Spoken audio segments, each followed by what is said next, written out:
Good afternoon, all. My name is Connor Giannoli, and I chose to write my paper about the FTX scandal and the worst cryptocurrency fraud in documented history.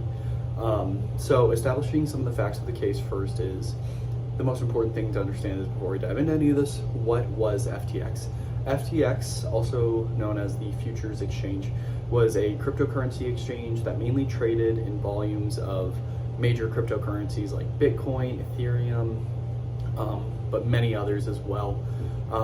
It was founded in 2019 by Sam Bankman-Fried and Gary Wang as part of Sam building his cryptocurrency empire. Prior to this, Sam Bankman-Fried had started a quantitative cryptocurrency trading firm called Alameda Research. That's where he started to get his feet wet and met a lot of his Wall Street institutional investors, where he made a lot of connections in the cryptocurrency space.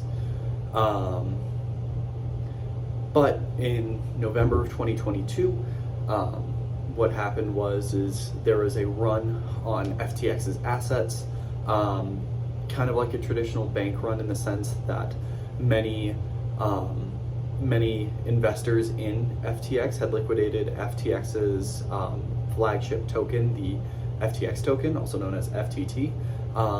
So many people were liquidating it that Sam Bankman-Fried had instructed everyone at FTX to halt all customer withdrawals from the platform. This was in response to an article that came out on November 2nd of 2022 stating that Alameda Research had held a significant amount of FTX token, also known as FTT. This is really what triggered kind of the beginning of the end for Sam Bankman-Fried's businesses.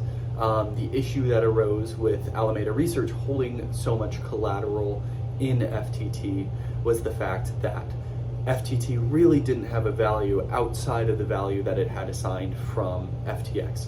So this enabled Sam Bankman-Fried and other executives at FTX and at Alameda Research to alter their financial statements using the FTT and creating a fake inflated value of it that wasn't really based in anything.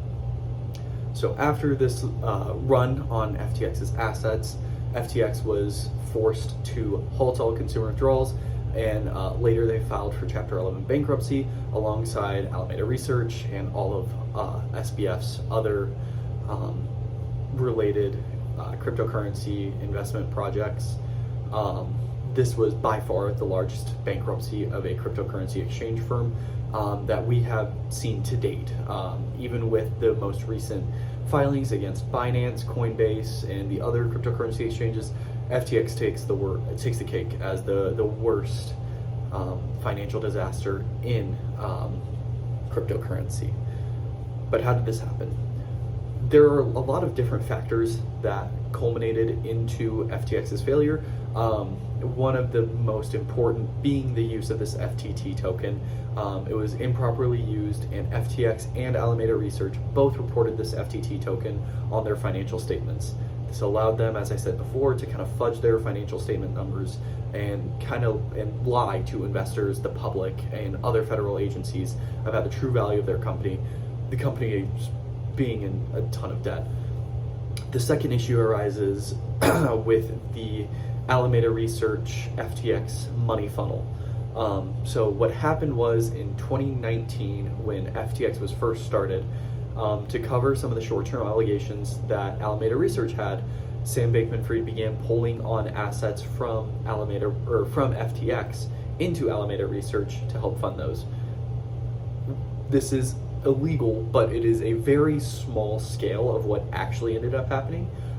We kind of saw this snowball effect of Alameda Research needing more and more money, Sam Bankman-Fried taking that money from FTX, which was customer withdrawal or customer deposits at FTX, funding those with Alameda Research. But then we started to see Sam Bankman-Fried pull these investor funds into other personal expenditures. A big one was his $30 million Bohemian mansion. He had hundreds of millions of dollars worth of political contributions. He spent billions of dollars either buying out crypto firms or buying back his own equity in FTX like he did from Binance.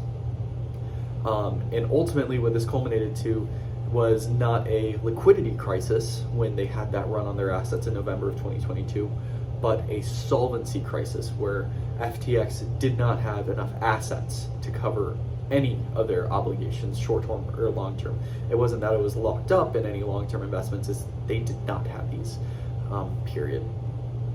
So what has happened since then is Sam Bankman-Fried has been sentenced to 25 years in a maximum security federal prison, as well as owing $11 billion. Personally, I do not think this is enough. I wish they kind of threw the book at him more, but it is good to see that there has been some sort of indemnity towards people that are owed money. There hasn't been any updates in legal standing, some in part to the slow bureaucratic process. As soon as they create regulation, cryptocurrency is going to evolve and someone's going to find a way to circumvent that.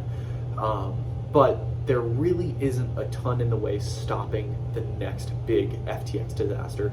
And in my personal opinion, the only good way to prevent another FTX disaster is to stay away from cryptocurrencies until we have solid financial regulations, both on cryptocurrencies and the exchanges that offer them as a product.